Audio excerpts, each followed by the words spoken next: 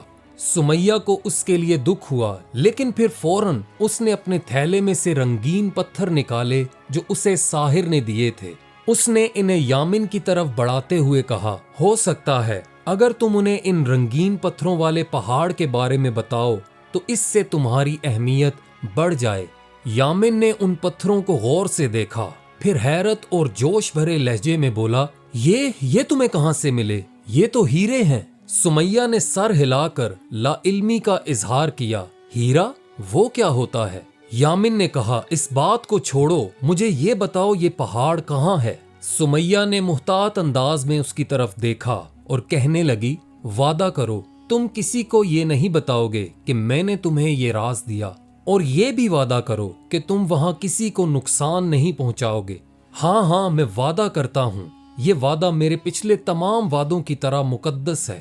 سمیہ نے تھوڑے تردد کے بعد اسے جگہ کی تفصیلات بتا دیں۔ اسے یامن کے لیے شدید خوشی محسوس ہو رہی تھی اور فخر بھی کہ اس نے یامن کو اپنا مقام بہتر بنانے کا موقع دیا۔ پھر یامن نے اچانک مسکراتے ہوئے کہا، میں 4 دن کی چھٹی پر شہر جاؤں گا، کیوں نہ تم اپنا خواب پورا کرو اور میرے ساتھ چلو؟ یہ سن کر سمیہ کی خوشی کی کوئی حد نہ رہی۔ یہی وہ لمحہ تھا جس کا وہ ہمیشہ انتظار کر رہی تھی۔ اس نے پرجوش لہجے میں جواب دیا، یقیناً میں جانا چاہتی ہوں۔ یامن کہنے لگا، کل میں اپنے نگران کو اس پہاڑ کے بارے میں بتاؤں گا، اور جب میری ترقی ہو جائے گی تو میں واپس آؤں گا تمہیں لے جانے، تم بس تیار رہنا۔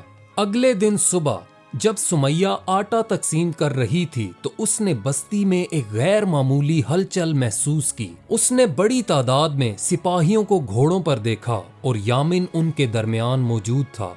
سمیہ نے فوراً سمجھ لیا کہ وہ رنگین پتھروں والے پہاڑ کی طرف جا رہے ہیں، لیکن چند گھنٹوں کے بعد اس نے بستی کے دوسرے کنارے سے شور اور چیخو پکار کی آوازیں سنی۔ وہ جلدی سے وہاں پہنچی جہاں لوگ ایک خوفناک منظر کے گرد جمع تھے۔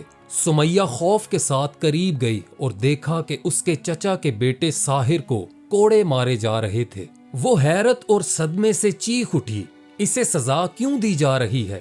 ایک شخص نے جواب دیا، اس نے سپاہیوں سے رنگین پتھروں کی کان چھپائی تھی، اس لیے اسے کوڑے مارے جا رہے ہیں۔ اچانک سمیہ کے والد ہجوم کے درمیان سے نکلے اور ساحر کے جسم کو اپنے جسم سے بچانے کی کوشش کی۔ وہ سپاہیوں سے التجا کر رہے تھے، رک جاؤ، یہ بچہ ہے، اس سے غلطی ہو گئی، معاف کر دو۔ یہ نہیں جانتا تھا کہ وہ پتھر کون سے ہیں، لیکن سپاہیوں نے سمیہ کے والد کی ایک نہ سنی اور انہیں بھی سزا دیتے ہوئے کوڑے مارنے شروع کر دیے۔ سمیہ چیختی رہی اور ان تک پہنچنے کی کوشش کرتی رہی، لیکن لوگوں نے اسے پکڑ لیا کیونکہ انہیں ڈر تھا کہ کہیں وہ بھی اسی انجام سے دوچار نہ ہو جائے۔ آخر کار سب لوگ خاموشی کے ساتھ گھروں کو لوٹ گئے۔ سمیہ کے والد بستر پر لیٹے درد سے کراہ رہے تھے اور ساحر قریب بیٹھا اپنے زخموں سے تڑپ رہا تھا۔ کوڑوں کے نشانات ان کے جسموں پر گہرے تھے۔ سمیہ ان کے ساتھ آ کر بیٹھ گئی اور اس کی آنکھوں سے بے آواز آنسو جاری تھے۔ اسے ایسا لگا جیسے ندامت کا بوجھ اسے کچل دے گا۔ اس نے والد اور ساحر کی طرف دیکھا اور خود کو شدید قصوروار محسوس کیا۔ وہ خود سے کہنے لگی کہ اسے یامن کو رنگین پتھروں والے پہاڑ کے بارے میں نہیں بتانا چاہیے تھا۔ جب وہ اپنے والد کو کھانا کھلا رہی تھی تو انہوں نے تکلیف کے باوجود مسکراتے ہوئے کہا، بس کرو میری بیٹی، اب مزید مت رو، میں کل ٹھیک ہو جاؤں گا۔ وہ جانتی تھی کہ اس سب کی ذمہ داری اس کے اپنے غیر ذمہ دارانہ فیصلے پر تھی۔ اس کے والد کو اسی کی وجہ سے سزا ملی تھی۔ اس حادثے کے بعد سمیہ اپنے والد کی دیکھ بھال میں لگی رہی۔ اس کو شدید غصہ تھا۔ وہ یامن کا سامنا کرنا چاہتی تھی اور اسے اپنے وعدے پر عمل نہ کرنے کا قصوروار ٹھہرانا چاہتی تھی۔ وہ روزانہ خندق والی مخصوص جگہ پر جاتی اور یامن کے لوٹنے کا انتظار کرتی، لیکن وہ واپس نہ آیا۔ جیسے جیسے دن گزرتے گئے اس کے والد کی حالت مزید بگڑ گئی اور بخار نے انہیں بری طرح جکڑ لیا۔ سمیہ کی ہر کوشش ناکام رہی۔ وہ راتوں کو جاگتی اور ان کی دیکھ بھال کرتی، لیکن ان کا جسم آخر کار ہار گیا۔ سمیہ کے والد